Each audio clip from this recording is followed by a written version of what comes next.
Yo, what is going on, everybody? My name is Alan. This is Project Elevate. Welcome to today's video. And today we're going to talk about what you should be doing before Season 3 comes. And we are very close, man. We're 2 days away as the time of this recording.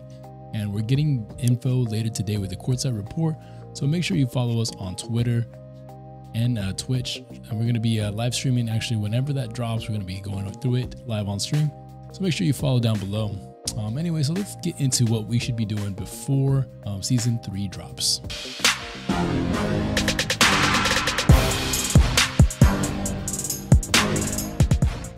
All right, so first thing is first, if you are at least at 120k XP, go ahead and finish out the grind for Kevin Garnett. There's enough XP available right now if you're about that range to get it done decently easy. If you need to get some quick XP done, just load up some players into rookie domination, the current one, the very first one, and just kind of go crazy. Don't worry about making progress on other things as you're kind of grinding XP. Just get that done.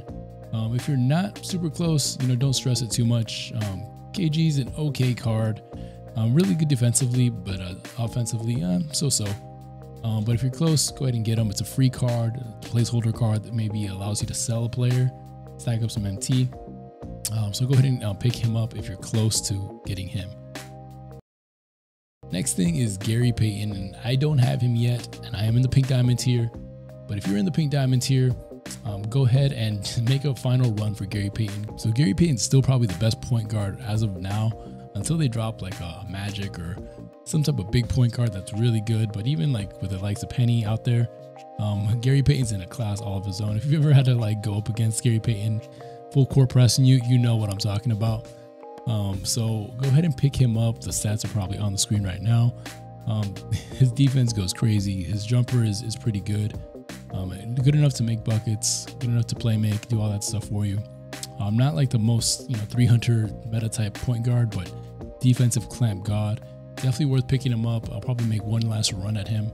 And if you're in the pink diamond tier or not, and you think you got the skills to do it, make a last push from you. It's the guy you're gonna want to have on your team, especially for a free card. Definitely a guy that's gonna be worth it. All right, if online is not your thing, then go ahead and finish out this NBA 75th anniversary domination. There's a lot of tokens on the board. I still got to get through the last couple of games. I'm a little bit over halfway done with it. But that's something that definitely you're gonna want to stack tokens, especially if you're gonna want to be picking up some token players from the market when they update it. I don't think we're gonna get an opal for Season 3, but I do kind of feel like they're gonna give us more than one pink diamond to choose from. A lot of people are stacking tokens and starting to kind of pile up. I think 2K is gonna want to give us something to spend those tokens on. If not, we could get something interesting in the pack market, the token market.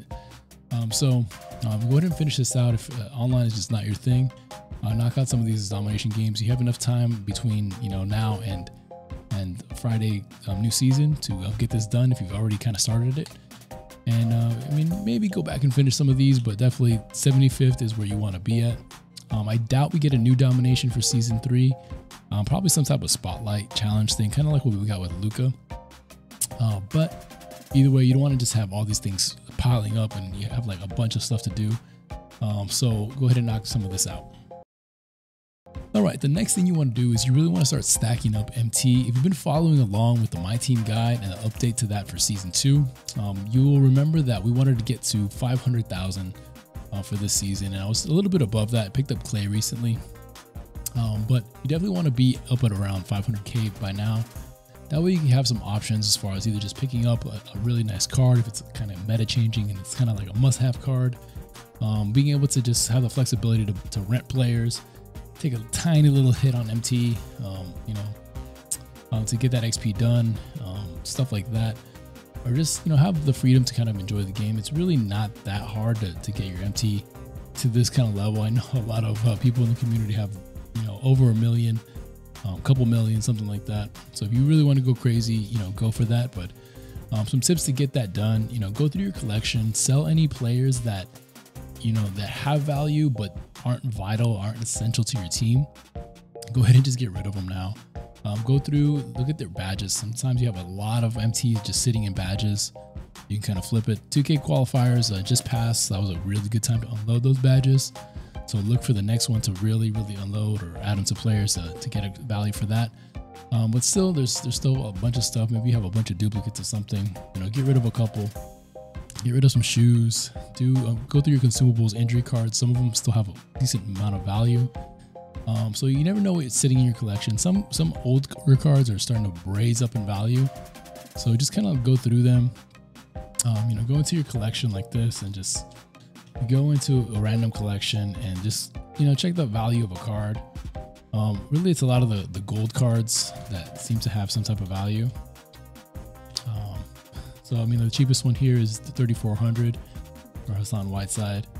And he might sell, he might not, but there are some cards that are more rare, especially these gold base set cards. So you never know when you can just kind of flip some of those, especially if you're not going for collector level.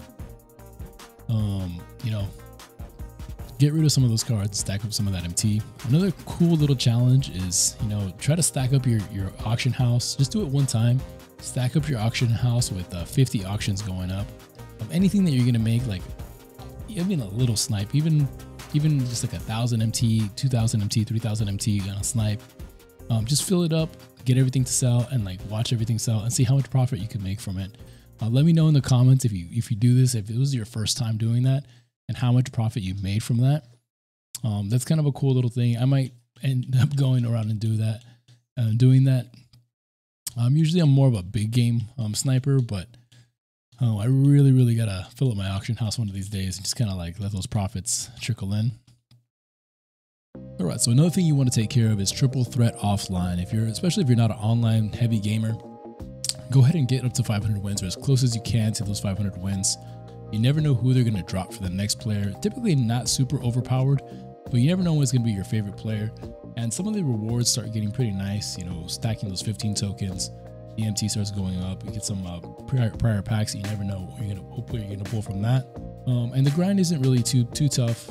Just go ahead and put on some Twitch or Netflix or YouTube or whatever and get through those.